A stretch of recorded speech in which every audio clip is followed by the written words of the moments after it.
Hey guys, Ken here from the Retro Toys Escapades channel in Malaysia. On the channel today, we have Jada Toys bringing the Transformers G1 franchise to their Nano Hollywood Ride series. We have super tiny die-cast vehicle miniatures of two Autobots, Prime and Bumblebee, and the Decepticon Starscream. It's great to see these guys on a very attractive G1 themed packaging card, but how do they look like out of the package? And more importantly, do you actually need ultra small representations of the Transformers in your collection? Stick around for the video, stay subscribed, and let's get into it. Out of the package, and these guys are definitely some of the tiniest vehicle Transformers you've ever seen. Here's a size comparison of these guys next to a Malaysian 10 cents coin.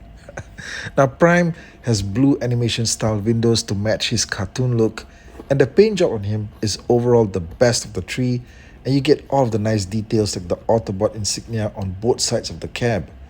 I expected the front grille section and bumper to be chrome, but instead they went with a metallic silver paint instead, and also with the fuel storage drums that you see here on the sides. But for the smokestacks, these are chrome, right? As well as the rear middle section, which I don't remember ever being represented this way for a G1 Prime, but it does look good, so I'm not complaining. On the underside, you get the manufacturing details and another nice large Autobot logo. You also get some very tiny plastic wheels, and these do not roll as smoothly as you'd like, but you can get Prime moving. Then we get down to Bumblebee, and this is likely one of the best miniature yellow 80s Volkswagens you'll ever have in your display. The paint apps are bright and shiny, and even at this size, the red Autobot logo on the front hood really stands out. The execution overall is just great. There's nothing to complain about here. And when you get down to the vehicle undercarriage, it's got the Autobot logo there as well, although it's smaller than the one on Prime. Lastly, we get down to Starscream, and he is by far, I think, the most disappointing out of the three Nano vehicle rides that you get here. Now, Starscream comes with the most different paint applications. On paper, at least, he should have stood out the best. But somehow, I just don't know how they managed to find a way to just screw it up, okay? Because the texture of the sculpt here is just very crude looking. If you notice, the die-cast application on the main body isn't a smooth, silvery gray.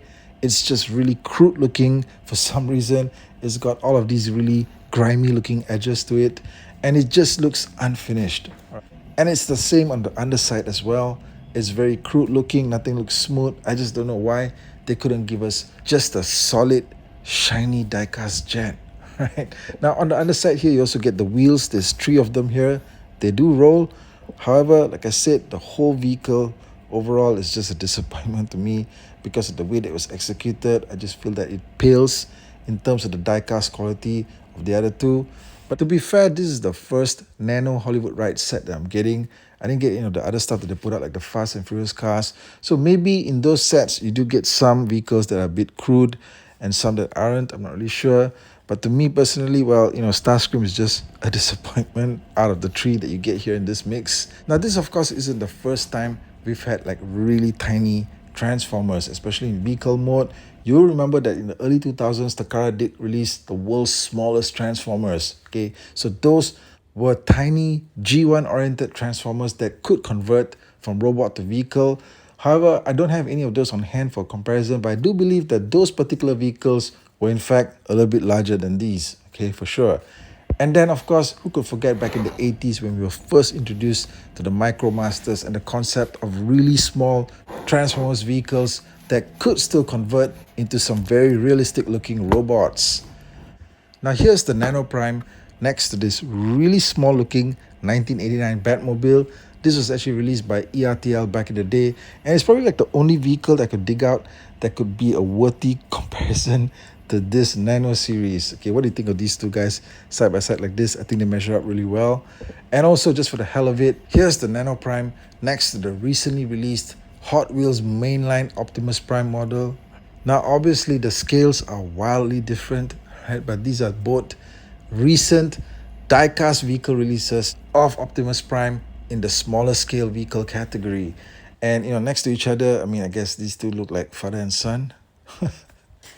And then we also have Bumblebee. Here's the Nano Bumblebee alongside the Hot Wheels mainline release, also from last year. Definitely look like they're heading off together for a family picnic. Okay, guys, that's the video. Let me know what you think of this new Transformers G1 Nano Hollywood Ride series from Yada Toys. Hit me up in the comments, and I'll catch you guys again real soon. Take care out there.